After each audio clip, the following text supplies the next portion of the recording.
Puji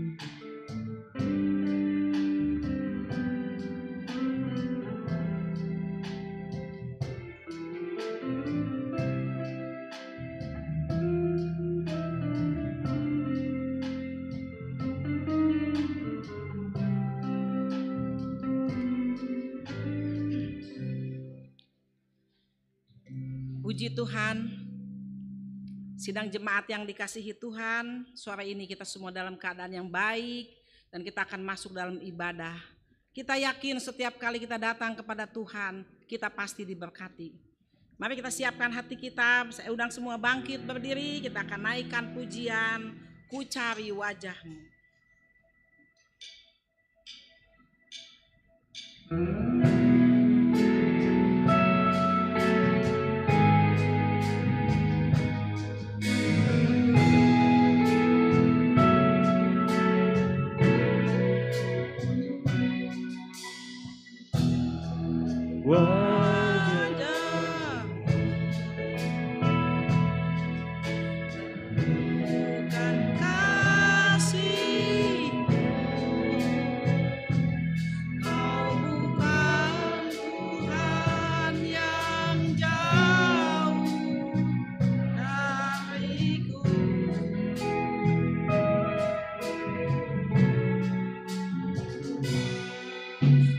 Panggil nama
Mari kita berdoa.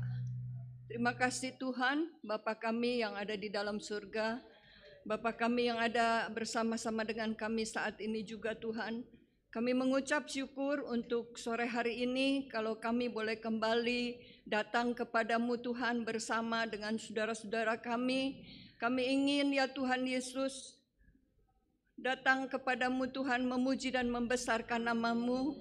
Karena benar Tuhan bahwa Engkaulah sumber kekuatan kami, Engkaulah Tuhan Yesus segala-galanya bagi kami Tuhan.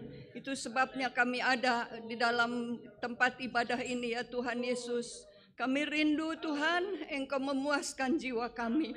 Kami rindu Tuhan kuasa-Mu bekerja supaya kami boleh menikmati Engkau Tuhan Yesus. Terima kasih Tuhan, terima kasih. Kami mencari wajah-Mu Tuhan Yesus, dan kami percaya Engkau akan memperlihatkan wajah-Mu kepada setiap kami. Engkau akan datang dan menjamah setiap hati kami Tuhan Yesus. Terima kasih Tuhan. Kami serahkan pekerjaan-Mu ini ke dalam tangan-Mu. Engkau urapi semua yang mengambil bagian Tuhan Yesus. Di dalam nama Tuhan Yesus Kristus kami berdoa dan mengucap syukur. Haleluya. Amin. Selamat sore saudara-saudara, selamat beribadah dan Tuhan memberkati. Amin. Puji Tuhan, kita yakin sore ini tadi berkati. Amin. Jangan dulu salaman, tapi kita beri tepuk tangan dulu buat Tuhan Yesus. Puji Tuhan, sore ini kita semua dalam keadaan yang baik, kita siap untuk memuji Tuhan. Kita naikkan pujian Saat Ini Ku Datang Lagi.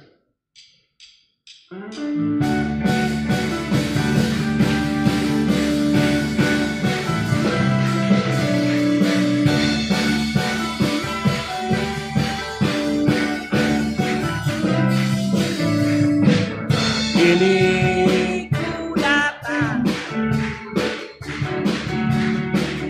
padamu Tuhan junjungan, ku angkat tangan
sambung pujian dengan datang ke hadirat Tuhan dengan hati yang bersuka.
Bagi sidang jemaat yang ingin menyaksikan kemurahan Tuhan, cinta Tuhan, waktu dan tempat, saya persilahkan ke depan. Kita naikkan pujian, besarkan nama Tuhan. Mari sidang jemaat kita bangkit berdiri.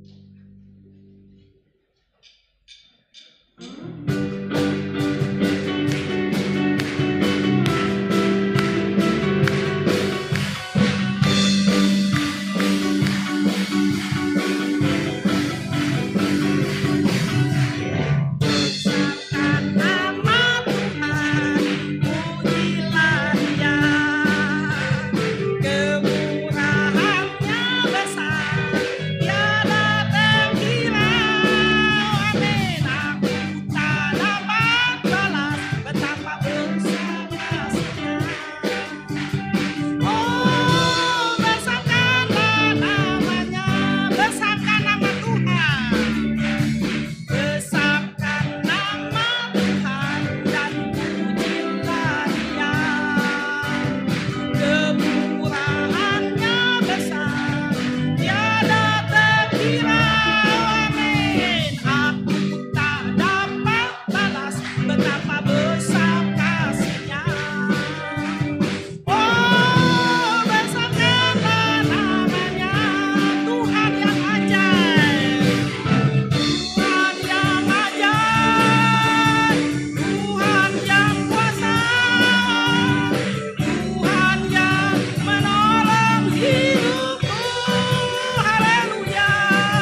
haleluya.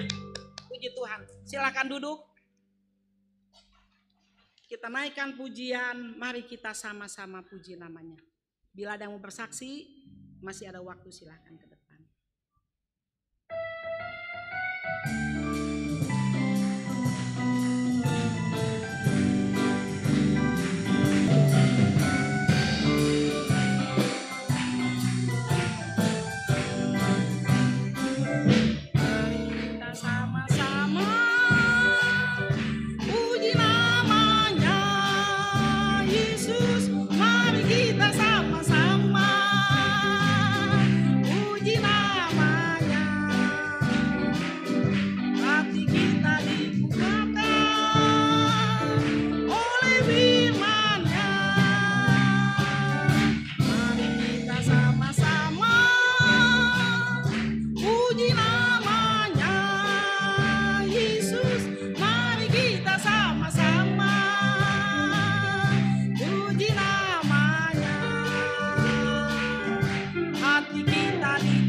Kita naikkan pujian satu lagi, Yesus datang padaku.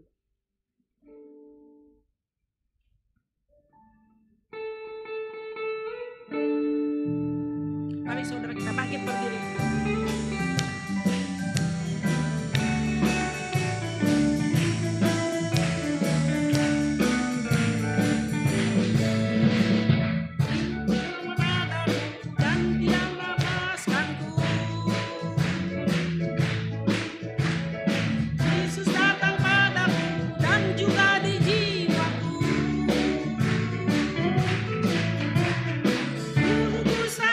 Susah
Yesus datang kepada kita dan dia tidak pernah melepaskan kita. Dia memegang hidup dia memegang juga jalan hidup kita. Terima kasih kepada Tuhan. Sebentar kita akan mendengarkan firman Tuhan. Dan naikkan pujian seperti rusa rindu mata air yang jernih.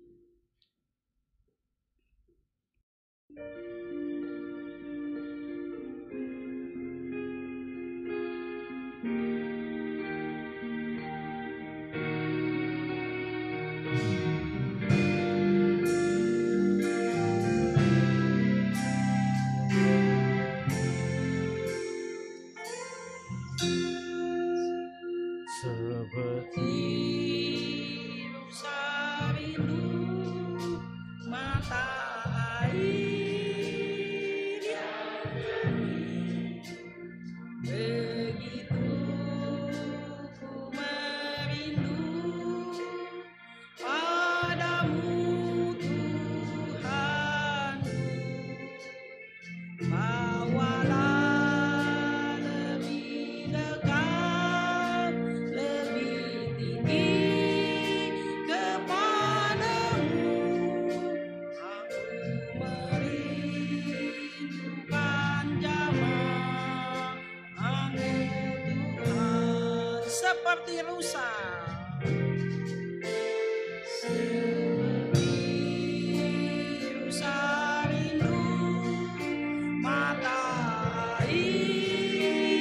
yang jernih, begitu ku merindu padamu Tuhan. Bawalah lebih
kasih Tuhan, nanti saya mohon Bapak Nelson akan pimpin kita dalam doa untuk masuk firman Tuhan.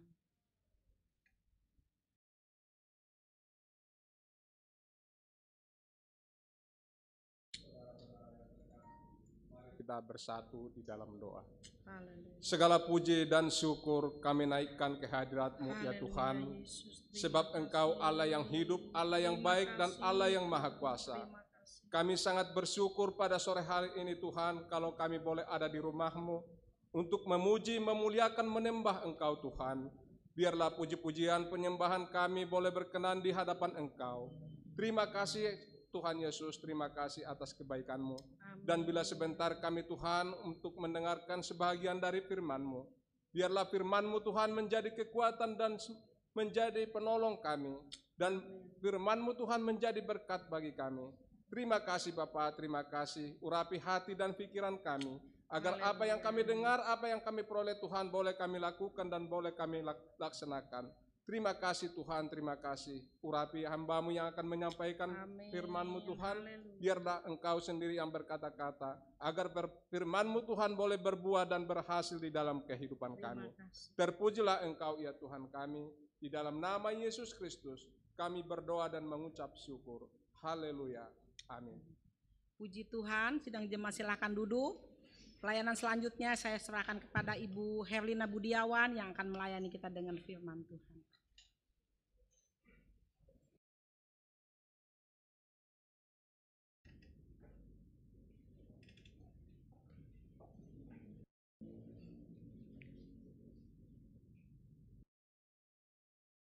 Haleluya. Haleluya. Puji Tuhan saudara. Kita beri kemuliaan buat Tuhan kita. Mengapa saya mengajak saudara bertepuk tangan dulu? Firman Tuhan berkata, apa yang tidak pernah dilihat oleh mata, dan apa yang tidak pernah didengar oleh telinga, dan yang tidak pernah timbul dalam hati manusia, semua disediakan Allah untuk mereka yang mengasihi Dia. Amin. Mari sama-sama kita katakan mengasihi Yesus. Saudara percaya kalau kita mengasihi Yesus, maka Dia menyediakan berkat yang tidak pernah kita pikirkan dan tidak pernah timbul dalam hati kita. Amin.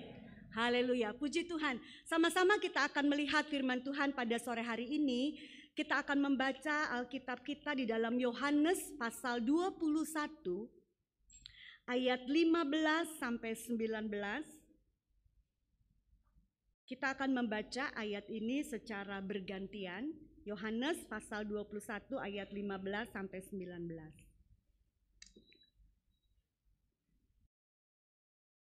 Kita akan baca ayat ganjil, saudara yang dikasih Tuhan baca ayat genap. Sesudah sarapan, Yesus berkata kepada Simon Petrus, "Simon, anak Yohanes, apakah engkau mengasihi aku lebih daripada mereka ini?" Jawab Petrus kepadanya, "Benar Tuhan, engkau tahu bahwa aku mengasihi engkau." Kata Yesus kepadanya, "Gembalakanlah domba-dombaku."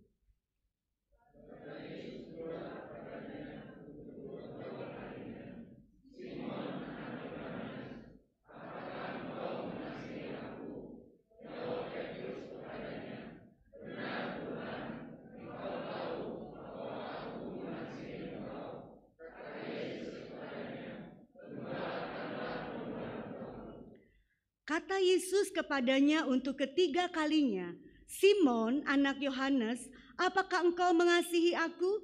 Maka sedih hati Petrus karena Yesus berkata untuk ketiga kalinya, "Apakah engkau mengasihi aku?" Dan ia berkata kepadanya, "Tuhan, engkau tahu segala sesuatu, engkau tahu bahwa aku mengasihi engkau." Kata Yesus kepadanya, "Gembalakanlah domba-dombaku."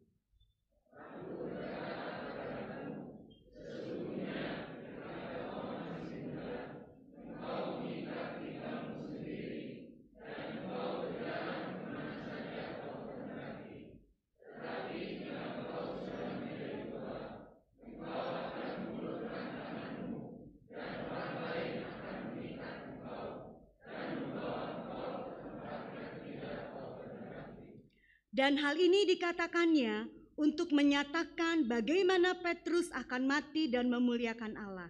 Sesudah mengatakan demikian, ia berkata kepada Petrus, "Ikutlah aku." Bapak, Ibu, Saudara yang dikasihi Tuhan, peristiwa yang sudah kita baca pada sore hari ini terjadinya adalah di Danau Genesaret atau Danau Galilea atau disebut juga Danau Kineret. Saudara yang dikasihi Tuhan, kalau saya melihat ini ketika Tuhan berkata, "Simon anak Yohanes, apakah engkau mengasihi aku?" 3 kali dia berkata seperti itu. 3 kali Tuhan bertanya kepada Simon Petrus. Dan kalau sudah 3 kali bertanya, kalau saya pelajari bahwa ini menyatakan sesuatu yang sangat-sangat. Ya, di dalam bahasa Inggris itu ada very, ya misalnya very delicious, sangat lezat. Tetapi kalau sudah 3 kali bukan lagi very, tetapi menunjuk kepada extremely atau ekstrim. Jadi Tuhan menekankan kepada Petrus, kepada Simon Petrus, dia bertanya, "Apakah engkau mengasihi aku?" Sampai 3 kali. Sebuah pertanyaan yang sangat ditekankan oleh Tuhan Yesus. Dengan kata lain dia berkata kepada Petrus, "Simon Petrus, apakah engkau sangat ekstrim mengasihi aku?" Begitu saudara ya. Jadi begitu Tuhan Yesus ingin mendengar pernyataan daripada Petrus atau Simon ini. Saudara yang dikasihi Tuhan, sekali lagi bahwa kisah ini terjadinya di Danau Galilea yang disebut dengan Danau Genesaret atau Danau Kineret atau Laut Tiberias. Mungkin di dalam gambar, saudara yang pernah pergi ke Israel pernah mungkin naik perahu seperti yang ada di dalam gambar tersebut, ya. Nah, kalau kita melihat di sana, Danau Tiberias ini atau Danau Galilea ini terletak dekat dataran tinggi Golan. Mungkin slide ketiga ya. Merupakan danau air tawar terbesar di Palestina, ya. Dan danau ini merupakan danau air tawar terendah, ya, di dunia, dan danau terendah kedua setelah Laut Mati yang merupakan danau air asin kalau Laut Mati. Tetapi Danau Genesaret ini adalah danau yang terendah di dunia. Saudara yang dikasihi Tuhan, ini peristiwa di Danau Genesaret atau Danau Galilea ini, Tuhan bertanya kepada Petrus. Sampai 3 kali dia bertanya. Dan diakhiri dengan kata-kata di dalam ayat 19, "Ikutlah aku." Setelah terjadi sebuah pemulihan tentang arti mengasihi Yesus, maka dia berkata, "Ikutlah aku." Saudara yang dikasihi Tuhan, bukan sebuah kebetulan kalau ketika Tuhan menanyakan ini terjadinya di Danau Genesaret. Kenapa? Karena di danau yang sama itu juga atau Danau Galilea ini Tuhan pernah memanggil Petrus atau Simon ini menjadi pengikut Yesus. Ya, itu bisa kita lihat di dalam kitab Matius pasalnya yang keempat ayat 18 sampai 22, kita tidak akan baca. Tapi kalau kita mengingat kisah tersebut, bagaimana ketika mereka sedang menjala ikan, datanglah Yesus lalu dia berkata kepada para penjala ini, "Mari ikutlah aku dan kamu akan kujadikan penjala manusia." Peristiwa pertama dari perjumpaan Yesus dengan Simon Petrus. Dan di laut yang sama atau di danau yang sama, Petrus mengalami perjumpaan dengan Yesus, melihat kebesaran Tuhan yang melipat gandakan, yang membuat hasil ikan yang dijala oleh Simon Petrus ini sangat banyak, sangat luar biasa. Padahal mereka telah bekerja sepanjang malam dan tidak mendapatkan ikan tersebut. Dan pada waktu itu Simon tersungkur di kaki Yesus dan dia berkata, "Aku ini orang berdosa." Terjadi sebuah perubahan di dalam hidup Simon Petrus. Ini adanya terjadi di Danau Galilea. Mungkin bisa slide berikutnya. Jadi di Danau Galilea ini yang pertama, pengalaman Petrus atau Simon, dia mengalami sebuah perubahan status. Dari orang berdosa menjadi orang benar. Perubahan status dari penjala manusia menjadi penjala ikan. Dan perubahan sebuah tujuan, perubahan sebuah arah kehidupan yang berubah. Ya. serta aktivitas daripada hidup Simon Petrus berubah. Dan di sana dia mengenal siapakah Yesus. Tetapi saudara lihat di dalam gambar, ketika Petrus selama 3,5 tahun mengikut Yesus, dengan modal sebuah perubahan yang telah dia alami, dengan modal sebuah pengenalan tentang Yesus, Allah yang luar biasa, dia berkata, engkaulah Mesias, anak Allah yang hidup. Tetapi Anda melihat ketika dia terus berjalan sampai 3,5 tahun di dalam pengiringannya dengan Yesus, maka ketika Yesus akan disalibkan, dia menyangkal Yesus 3 kali. 3,5 tahun yang telah dia alami itu jatuh. Ya saudara. Dan dia kembali kepada profesinya yang semula, menjadi penjala ikan. Dan Yesus dalam masa penampakan dirinya menyatakan dia hidup kepada murid-muridnya selama 40 hari. Kita melihat di sini terjadi perjumpaan yang luar biasa di Danau Genesaret yang kedua. Dan itu dicatat di dalam Yohanes pasal 21 ayat yang sudah kita baca tadi. Dan di sana Tuhan Yesus menambahkan kembali atau memberikan kepada dia sebuah konsep pemahaman yang baru tentang mengasihi Yesus. Karena tanpa konsep yang pasti, yang benar, yang sesuai dengan yang Tuhan Yesus ajarkan, maka kita lihat selama 3,5 tahun ketika Tuhan Yesus mati di atas kayu salib, sebelumnya dia menyangkal Yesus, dia jatuh dan dia kembali kepada profesinya yang semula, saudara. Ada sesuatu yang miss, ada sesuatu yang kurang yang belum dimiliki oleh Petrus. Itu sebabnya di danau yang sama di Galilea ini Tuhan menekankan tentang mengasihi Yesus, saudara. Saudara tahu, sejak saat itu Petrus memahami tentang arti mengasihi Yesus. Dia dipenuhi oleh Roh Kudus dan dia melayani di dalam Kisah Para Rasul bersama dengan Paulus. Dia menjadi salah satu rasul yang terkemuka. Ya, kalau kita melihat di sana bagaimana pelayanannya bagi orang-orang Yahudi dan non-Yahudi sangat luar biasa. Sampai dia mati syahid karena nama Yesus. Sebuah pengorbanan yang luar biasa. Sebuah kepastian ya, melangkah dengan pasti di dalam melayani Tuhan.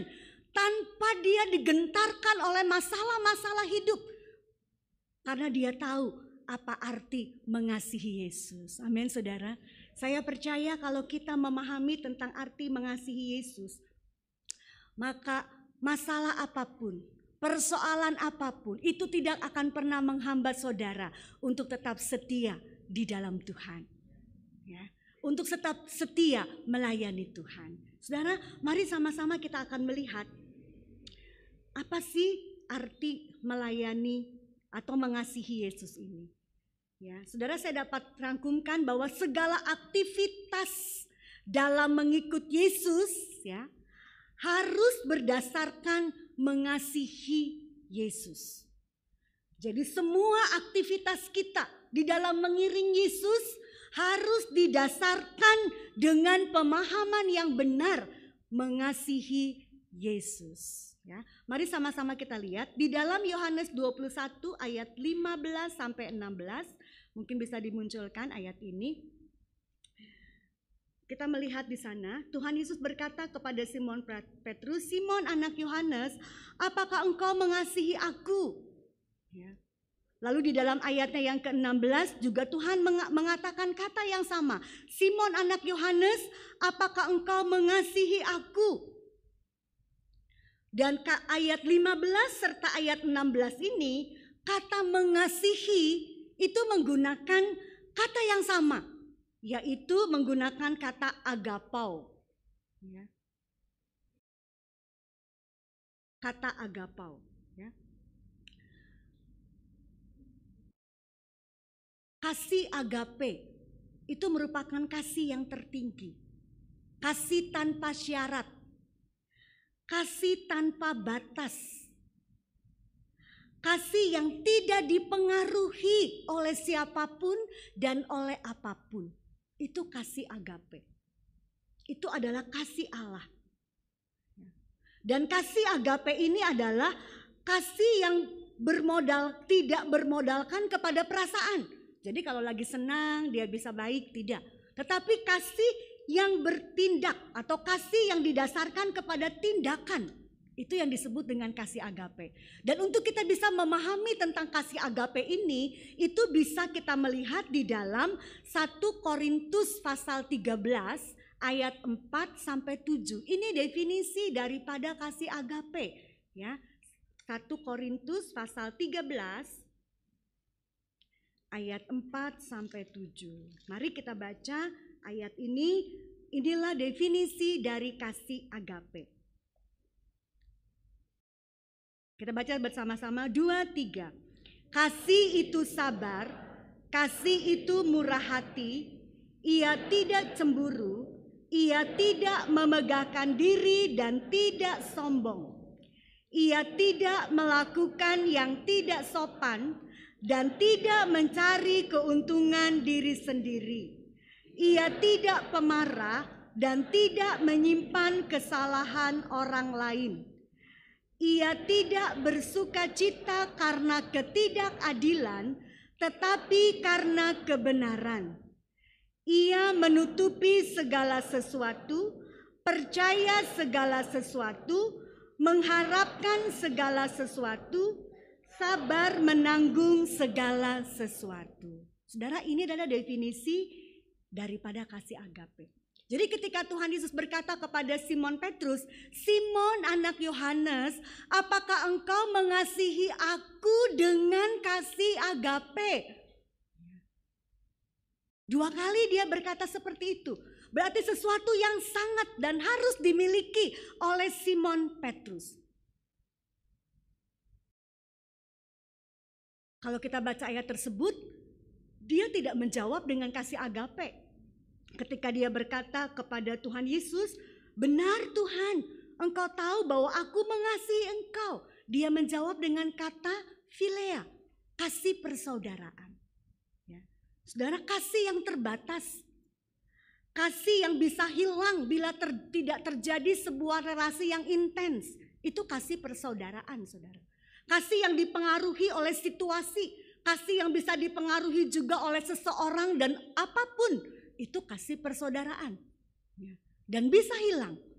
Nah, saudara yang dikasih Tuhan, makanya ketika Petrus dia melayani 3,5 tahun mengikut Yesus, ketika dia ditanya ya oleh seorang budak pun, "Apakah kamu kan pengikut dia?" Dia berkatakan, "Oh bukan, aku tidak kenal dia." Kasihnya luntur karena ketakutan kepada orang-orang Romawi. Ya. Kasih itu luntur karena kasih persaudaraan. Makanya Tuhan menekankan kepada Simon Petrus, "Simon Petrus, Simon anak Yohanes, apakah engkau mengasihi aku dengan kasih agape?" Jadi saudara yang dikasih Tuhan, apa sih mengasihi Yesus itu? Apa sih mengasihi Tuhan? Saya mau rangkumkan satu kalimat ya.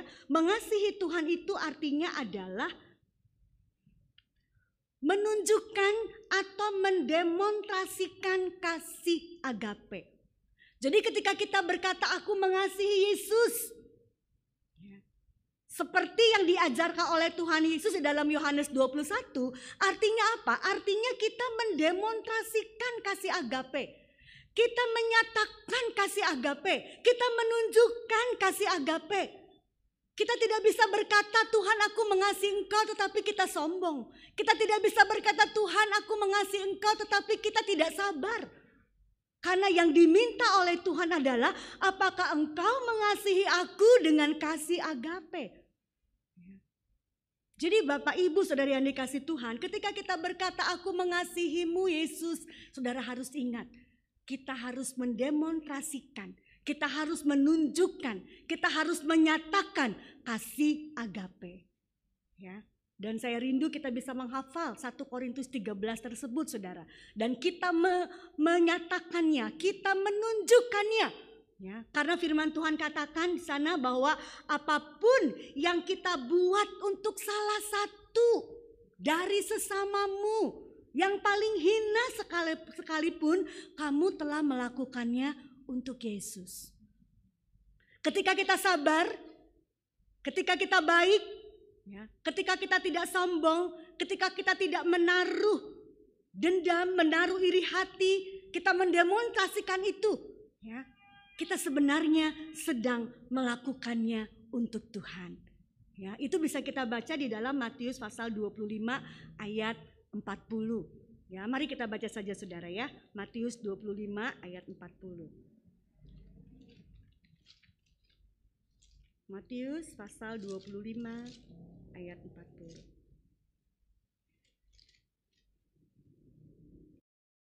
Kita baca bersama 2, 3. Dan raja itu akan menjawab mereka, "Aku berkata kepadamu, sesungguhnya segala sesuatu yang kamu lakukan dari saudaraku yang paling hina ini, kamu telah melakukannya untuk aku." Jadi, ketika kita menunjukkan kasih agape kepada orang-orang yang ada di sekeliling kita, maka kita sedang melakukannya untuk siapa? Untuk Tuhan.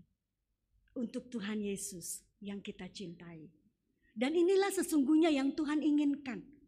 Tuhan menginginkan kita mengasihi Dia. Dengan cara apa? Mendemonstrasikan kasih agape. Ya.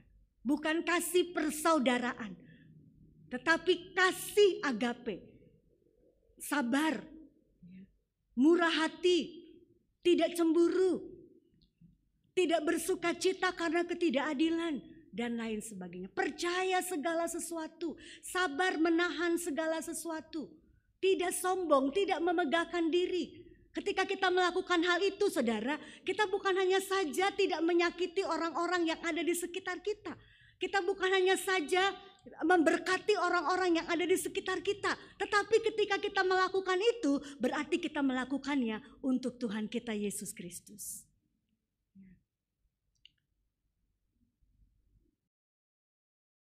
Saudara, 3,5 tahun, makanya kenapa Simon Petrus itu menjawab dengan kasih Pilea. Ya. Dia tidak mampu, dia belum bisa mendemonstrasikan kasih agape. Ya. Buktinya, saudara, salah satu bukti, ketika Tuhan Yesus ada di Taman Getsemani dan dia akan ditangkap, ya saudara, karena dia marah, dia emosi, dia tidak bisa menahan amarahnya karena guru yang dikasihnya itu akan ditangkap. Apa yang dilakukan oleh dia? Dia mengambil sebuah pedang, ya, lalu dia hunus telinga daripada imam yang bernama Malkus. Emosinya menggerakkan dia mengambil sebilah pedang dan menghunuskan itu kepada telinga daripada Petrus. Petrus belum bisa mengasihi Yesus dengan kasih agape. Tetapi dia masih mengasihi Yesus dengan kasih Pilea, kasih persaudaraan. Kasih di mana tidak rela, ya, tidak rela kalau orang yang dikasihinya itu terjadi sesuatu. Saya rasa di sini, saudara, kalau kita kepada suami ataupun istri kepada suami, suami kepada istri, atau orang tua kepada anak, ketika ada sesuatu terjadi kepada anak kita, tentu kita punya kasih persaudaraan dan kita akan membela apapun, ya. Kita akan korbankan apapun, saudara, karena kita punya kasih persaudaraan. Dan inilah yang dimiliki oleh Simon Petrus, saudara. Dia tidak mau Yesus ditangkap, diadili, makanya dia mengambil pedang tersebut dan dia hunuskan, dan itu memutuskan telinga Imam Malkus. Dia belum memiliki kasih agape. Seharusnya dia bisa bersabar, ya. Seharusnya dia bisa mendemonstrasikan kasih agape karena dia mengasihi Yesus. Dengan cara dia bersabar, dia tidak membalas, ya, kejahatan para imam dan orang-orang Yahudi yang telah menjual Yesus kepada bangsa Romawi, ya, tetapi itu tidak dimiliki oleh Simon Petrus. Makanya ketika Tuhan bertanya kepada Simon Petrus, apakah engkau mengasihi aku dengan kasih agape?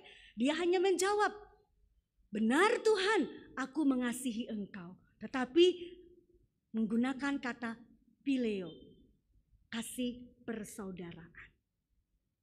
Nah, saudara yang dikasih Tuhan, itu sebabnya kalau kita membaca ayat 17 dan 18, mari silakan kita lihat Alkitabnya.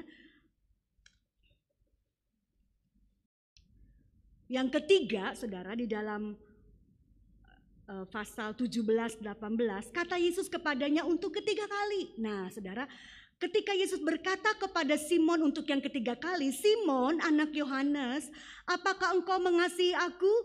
Nah, ini menggunakan kata Philea. Jadi tadi 2 kali Tuhan menggunakan kata agape, mengasihi aku dengan kasih agape. Tetapi sekarang mengasihi aku dengan kasih Philea. Ketika Tuhan Yesus menurunkan standar kasih yang ditanyakan kepada Simon Petrus, saudara lihat di dalam ayatnya yang ke-17 tersebut, maka sedih hati Petrus karena Yesus berkata untuk ketiga kalinya, "Apakah engkau mengasihi aku?" Sedihnya Petrus itu, saudara yang dikasih Tuhan, karena Tuhan Yesus berkata kepada Petrus, "Apakah engkau mengasihi aku?" dengan kasih Philea. Sesuatu yang memukul hidup Petrus sebenarnya. Ya. Makanya kalau di dalam terjemahan lama, saudara, saya lihat di sana, "Ya Tuhan, bahwa segala sesuatu ada di dalam pengetahuan Tuhan." Jadi karena Petrus sedih, kaget, wah kok Tuhan bertanyanya dengan kasih Phileo. Tadi dengan kasih agape, tetapi sekarang dengan kasih Phileo. Sebuah penurunan, hati Petrus menjadi sedih. Ya. Ada sesuatu yang berkecamuk di dalam hidupnya, di dalam hati Petrus. Dia tahu dia sudah bersalah karena dia sudah meninggalkan dan kembali kepada profesinya. Tetapi dia berkata kepada siapa? Kepada Tuhan Yesus. Segala sesuatu ada di dalam pengetahuan Tuhan. Jadi artinya, Tuhan, aku tahu, engkau tahu semuanya. Gitu ya. Walaupun saat ini aku belum bisa mengasihi dengan kasih agape, baru kasih Phileo, tetapi Tuhan tahu. Karena Tuhan adalah pribadi yang maha tahu. Memiliki pengetahuan yang tidak terbatas tentang kehidupan Petrus. Tidak berdayanya dia mengasihi Tuhan dengan kasih agape. Makanya saudara dilanjutkan di dalam ayat berikutnya, kata Yesus kepadanya, "Gembalakanlah domba-dombaku." Ayat 18 dikatakan di sana, "Aku berkata kepadamu, sesungguhnya ketika engkau masih muda, engkau mengikat pinggangmu sendiri dan engkau berjalan kemana saja kau kehendaki. Tetapi jika engkau sudah menjadi tua, engkau akan mengulurkan tanganmu dan orang lain akan mengikat engkau dan membawa engkau ke tempat yang tidak engkau kehendaki." Saudara lihat, ketika Tuhan berkata gitu, Petrus kan sedih, susah. Tapi Tuhan lanjutkan kata-katanya. Dia berkata, "Aku berkata kepadamu sesungguhnya." Perhatikan ayat ini. Ada kata di sana ketika engkau masih muda dan ketika engkau sudah menjadi tua. Muda dan tua. Berarti ada sebuah pertumbuhan. Ada sebuah peningkatan. Dari muda sampai kepada tua. Kata muda di sana kalau saya lihat itu menggunakan kata neoteros. Itu adalah anak-anak, saudara. Ketika engkau masih kanak-kanak, engkau itu ikat pinggangmu. Ya, mau punya mau, begitu saudara ya. Tetapi ketika engkau telah menjadi tua, engkau akan mengulurkan tanganmu. Dan orang lain akan mengikat dan membawa engkau kemana engkau pergi. Saudara perhatikan di sana Tuhan memberikan solusi kepada Petrus yang baru bisa mengasihi Yesus dengan kasih Philea, dengan kasih persaudaraan. Yaitu Tuhan mengajak Petrus kepada sebuah pertumbuhan. Dari muda, kata tua di sana menggunakan disebutnya matang atau dewasa. Ya, Tuhan mengajak Petrus, ayo, ya, menjadi matang, menjadi dewasa, bertumbuh ke arah kedewasaan, bertumbuh ke arah kematangan. Karena ketika seseorang itu menjadi matang, menjadi dewasa, dia bisa mengasihi Tuhan dengan kasih agape. Berikutnya kalau kita lihat di sana, mengulurkan tangan, ya, perhatikan di sana, engkau akan mengulurkan tanganmu, orang lain akan mengikat engkau dan membawa engkau ke tempat yang tidak kau kehendaki. Artinya di sana ada sebuah penyerahan, pertumbuhan dan penyerahan. Itu akan menolong Petrus untuk sampai kepada tingkat mengasihi Yesus dengan kasih agape. Amin, saudara. Mari kita bertumbuh. Kalau kita bertumbuh, kalau kita bertambah-tambah, semakin dewasa, saudara, kita akan masuk kepada tahap mengasihi Tuhan dengan kasih agape. Kita lihat lagi yang kedua, saudara. Apa sih artinya mengasihi Yesus? Arti yang kedua dari perikop ini, mengasihi Yesus itu artinya adalah melakukan pekerjaan yang dipercayakan atau melayani. 3 kali Tuhan Yesus berkata kepada Petrus, apakah engkau mengasihi aku? Ya benar Tuhan, aku mengasihi engkau. Tuhan berkata kepada Petrus, gembalakanlah domba-dombaku. 3 kali Tuhan berkata, gembalakanlah domba-dombaku. Kamu mengasihi aku? Gembalakan domba-dombaku. Saudara, kalau saya perhatikan di dalam ayat 15 itu, kata domba di sana adalah anak domba.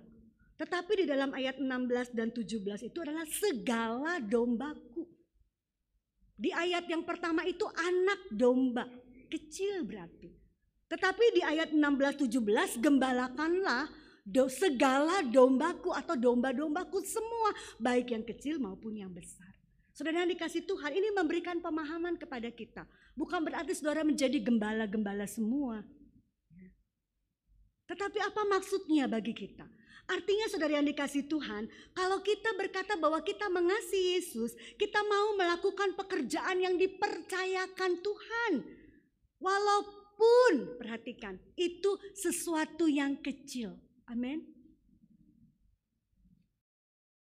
Kalau kita sudah setia dalam perkara yang kecil, maka Tuhan akan percayakan kepada kita perkara yang besar. Ya. Makanya waktu saya lihat, wah kok yang pertama dibilang domba kecil. Tetapi yang berikutnya disebut segala dombaku. Terjemahan lama, segala dombaku.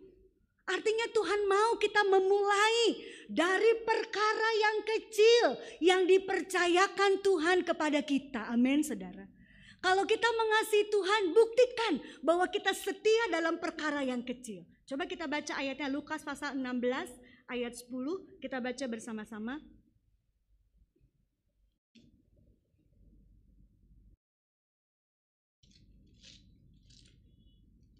Ya, kita baca bersama 2, 3. Barang siapa setia dalam perkara-perkara kecil, ia setia juga dalam perkara-perkara besar. Dan barang siapa tidak benar dalam perkara-perkara kecil, ia tidak benar juga dalam perkara-perkara besar.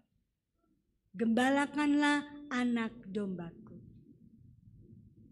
Kerjakanlah kepercayaan yang Tuhan berikan walaupun itu kecil.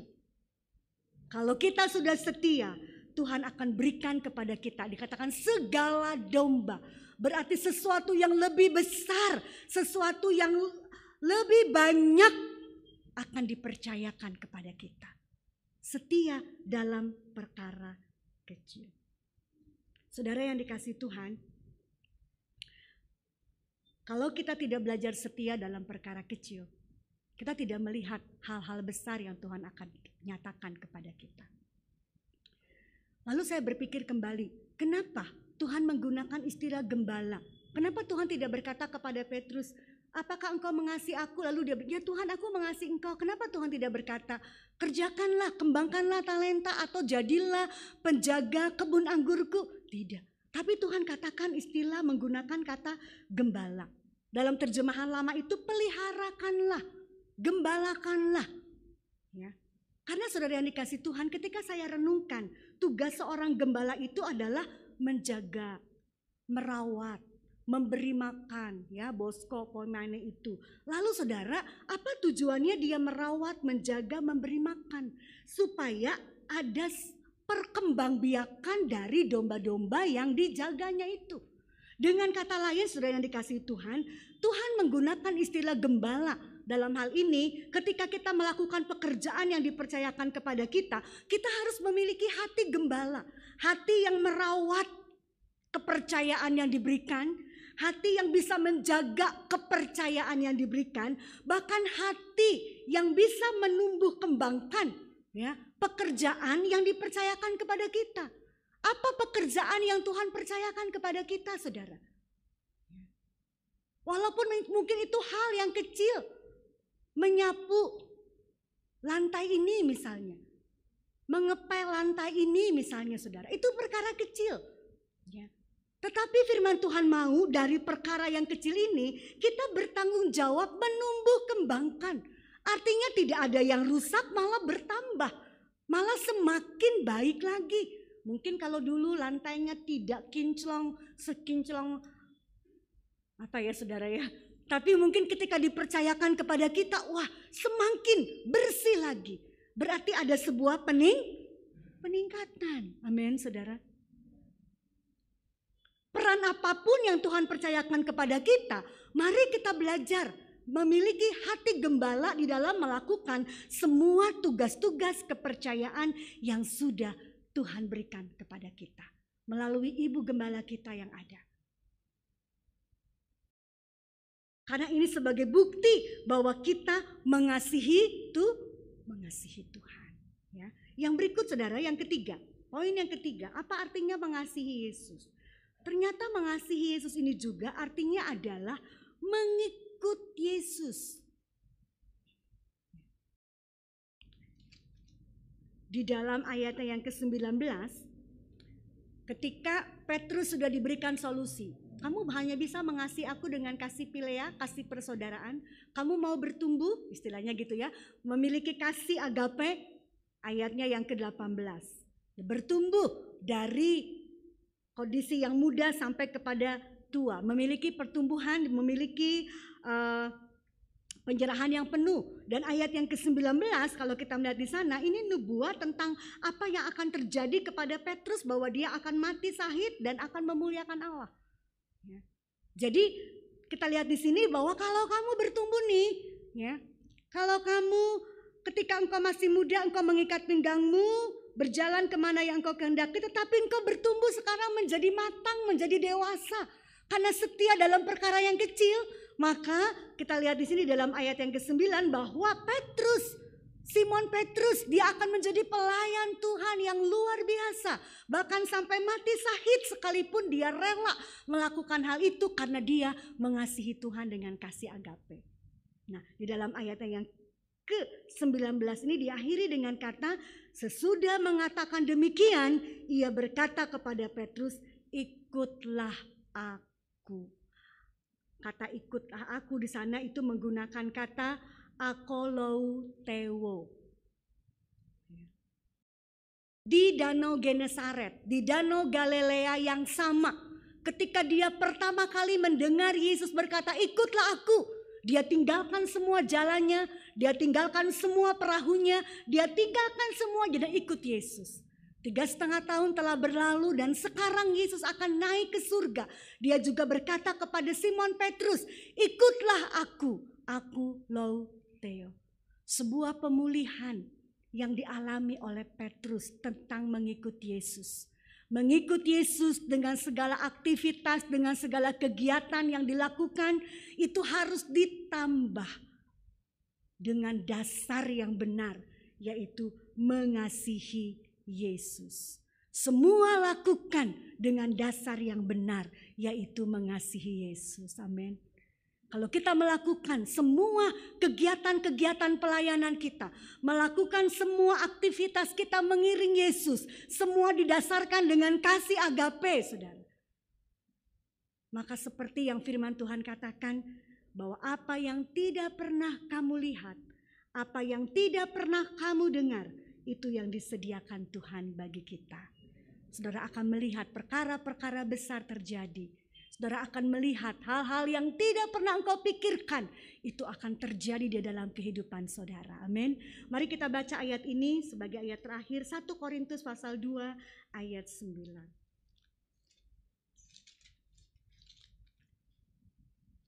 1 Korintus pasal 2 ayat 9. Kita baca bersama-sama, 2, 3.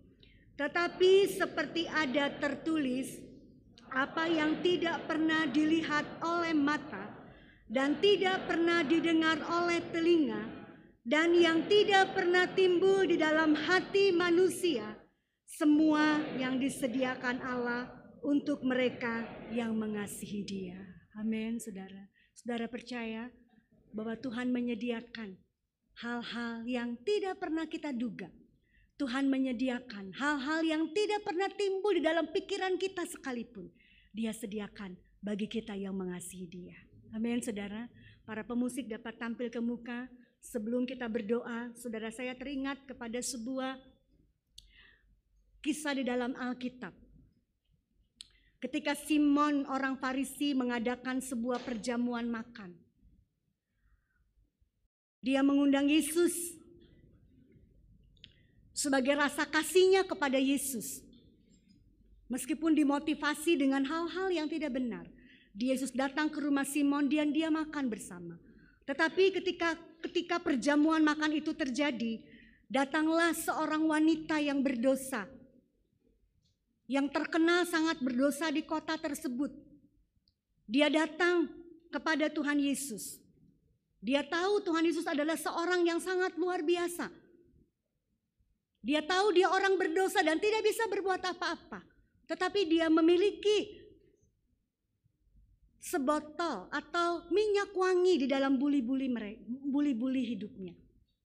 Dan minyak wangi ini pada zaman dahulu, pada waktu masa Yesus tersebut, seorang wanita itu akan selalu mengumpulkan minyak wangi yang merupakan harga daripada wanita tersebut. Semakin dia bisa mengumpulkan minyak wangi yang baik, yang luar biasa harumnya, saudara. Berarti seperti itulah para pria atau orang-orang Yahudi menilai harga wanita tersebut. Dan ketika Tuhan Yesus sedang makan, wanita ini dia menangis di kaki Yesus.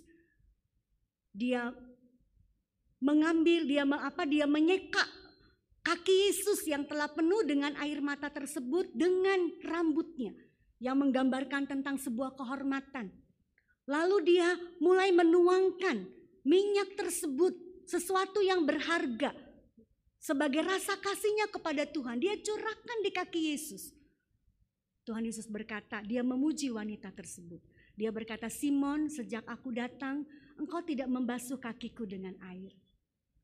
Engkau tidak menyeka kakiku. Tetapi wanita ini, dia menyeka kakiku dengan rambutnya. Dia mencuci kakiku dengan air matanya. Dan wanita ini mengurapi kakiku dengan minyak. Kamu tidak melakukan apa-apa. Saudara yang dikasihi Tuhan, wanita ini memiliki rasa kasih yang sangat besar kepada Yesus. Jadi dia tidak datang dengan tangan hampa, tapi dia datang dengan apa yang dia miliki. Sesuatu yang sangat berharga dia berikan kepada Tuhan Yesus. Saudara, ini adalah perjamuan makan yang Tuhan Yesus selenggarakan buat kita. Apakah kita juga menyambut Yesus seperti wanita ini, saudara? Apakah kita seperti Simon yang tidak menyambut Yesus seperti wanita ini? Saudara percaya dia ada bersama dengan kita? Saudara percaya dia bersama dengan kita? Kalau kita percaya dia ada bersama dengan kita, mari kita lakukan seperti wanita ini. Dia mencuci kaki Yesus dengan air matanya. Mungkin kau saat ini punya kepedihan, punya sesuatu yang sangat melukai hidupmu. Nangis di kaki Yesus. Mungkin kau memiliki sukacita karena kau melihat mujizat Allah yang sudah berlaku dalam hidupku. Cucurkan air matamu sebagai rasa syukurmu kepada Tuhan. Berikan penghormatanmu kepada Tuhan Yesus. Dan apa yang berharga yang kau kumpulkan, apa yang berharga di dalam hidupmu, berikan kepada Tuhan. Tuhan memiliki segalanya, saudara. Tetapi Tuhan ingin sesuatu yang berharga di dalam hidupmu, engkau berikan kepada Tuhan. Amin. Minyak yang melambangkan urapan. Sore hari ini, saudara, saya percaya ketika engkau datang seperti wanita ini di kaki Tuhan, saudara akan mencium sebuah baru harum urapan baru itu bekerja. Saudara akan merasakan urapan Allah bekerja. Karena apa? Karena setiap kita pada sore hari ini mencurahkan sesuatu yang berharga di kaki Tuhan. Maukah saudara menikmati keharuman daripada minyak urapan itu? Kalau saudara mau, curahkan sesuatu yang berharga di kaki Tuhan. nikmati betapa indahnya Dia. Sama-sama kita bangkit berdiri. Kita nyanyikan pujian yang berkata, aku mengasihi Yesus dengan segenap hatiku. Mari kita mengasihi Tuhan kita. Miliki komitmen untuk mendemonstrasikan kasih agape. Walaupun sulit, tapi ketika kita mulai bertumbuh, kau mampu melakukannya. Haleluya, puji Tuhan.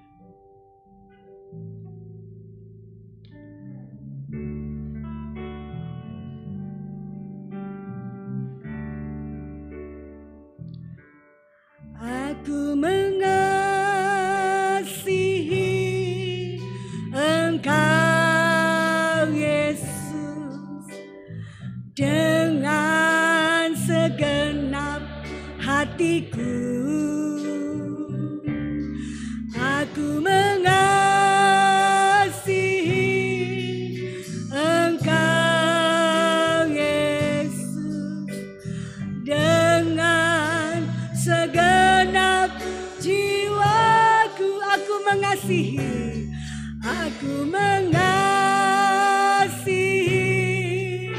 Engkau Yesus dengan segenap hatiku.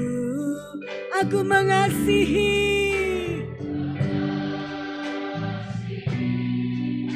Engkau Yesus dengan segenap jiwaku.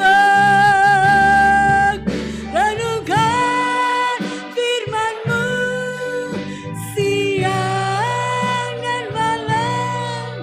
Ku pegang perintah-Mu dan ku lakukan. Engkau tahu ya Tuhan, tujuan hidupku hanyalah untuk menyenangkan hati-Mu.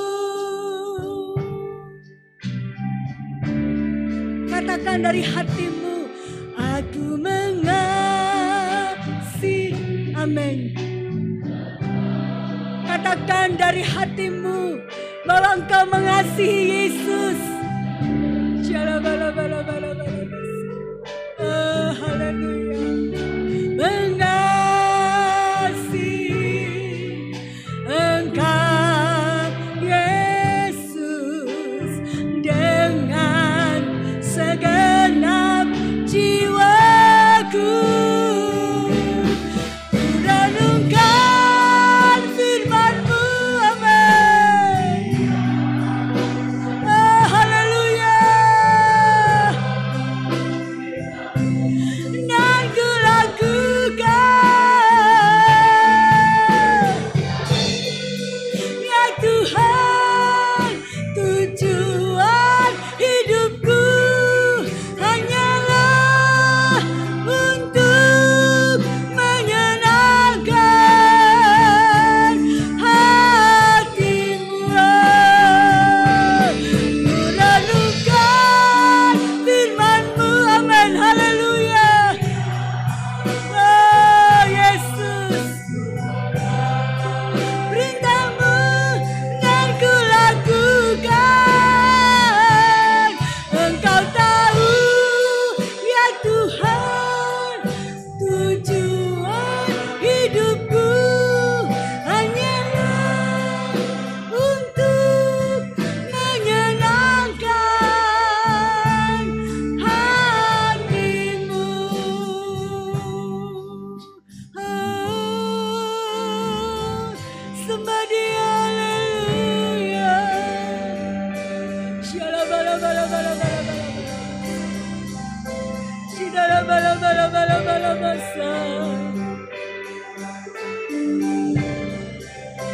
Haleluya, haleluya.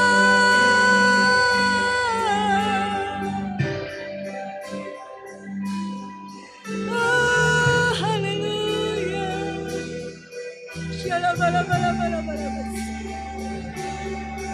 Haleluya Yesus.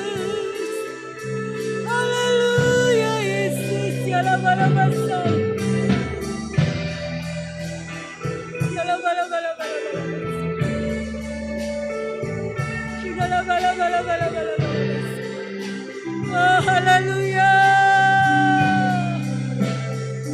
Haleluya.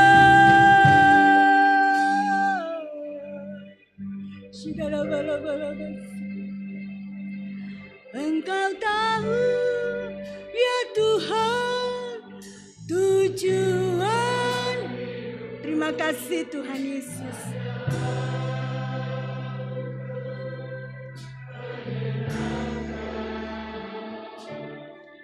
Hatimu, terima kasih, terima kasih. Kau melihat setiap hati kami.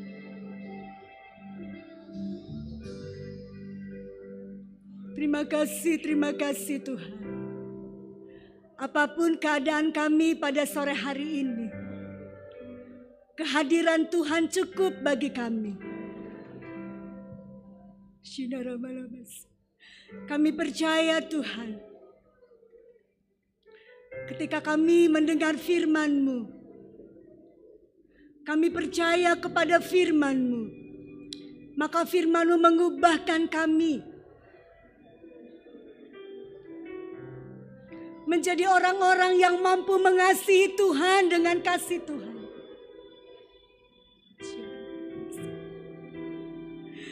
Haleluya, haleluya Yesus. Haleluya Yesus, haleluya Yesus, haleluya Yesus. Terima kasih Tuhan, terima kasih. Kami mengasihi Tuhan, kami mengasihi Tuhan, kami mengasihi-Mu Yesus, haleluya, kami mengasihi-Mu Yesus.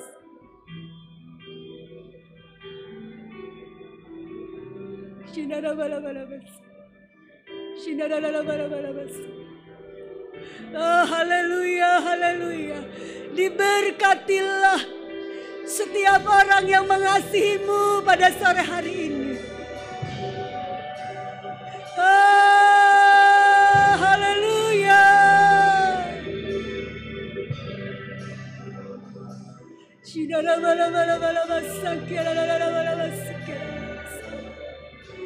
Oh, haleluya, haleluya.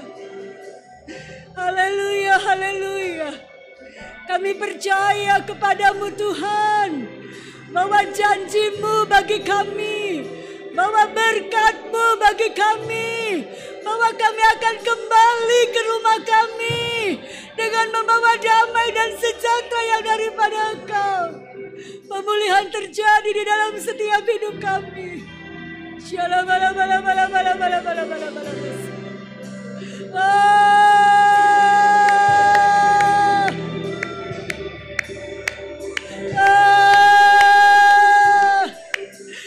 Haleluya, mengalirlah Engkau.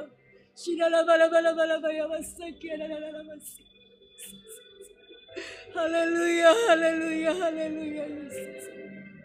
Terima kasih, terima kasih, terima kasih Tuhan. Terima kasih kami yang mengasihi Engkau. Saat ini kami percaya ketika kami kembali ke rumah tangga kami masing-masing, kami sudah mendapatkan jawaban dari Tuhan. Apa yang tidak pernah kami pikirkan, apa yang tidak pernah timbul dalam hati kami, Tuhan kami percaya di dalam nama Yesus. Jadilah yang terbaik dari Tuhan turun ke atas setiap kehidupan kami. Terima kasih. Kami percaya yang sakit disembuhkan. Kami percaya yang lemah dikuatkan. Kami percaya yang susah dihiburkan. Terima kasih Tuhan. Terima kasih, terima kasih. Terima kasih Tuhan. Kami mau melangkah bersama dengan Engkau, mengikut Tuhan dengan dasar mengasihi Engkau. Terima kasih buat firman-Mu, meteraikan dalam setiap hati kami, buat bertumbuh dan berbuah bagi kemuliaan nama Tuhan. Dalam nama Yesus kami berdoa dan mengucap syukur. Haleluya, amin. Silakan duduk, saya kembalikan kepada yang bertugas dan saya ucapkan terima kasih kepada Ibu Gembala yang telah memberikan kepercayaan untuk saya melayani.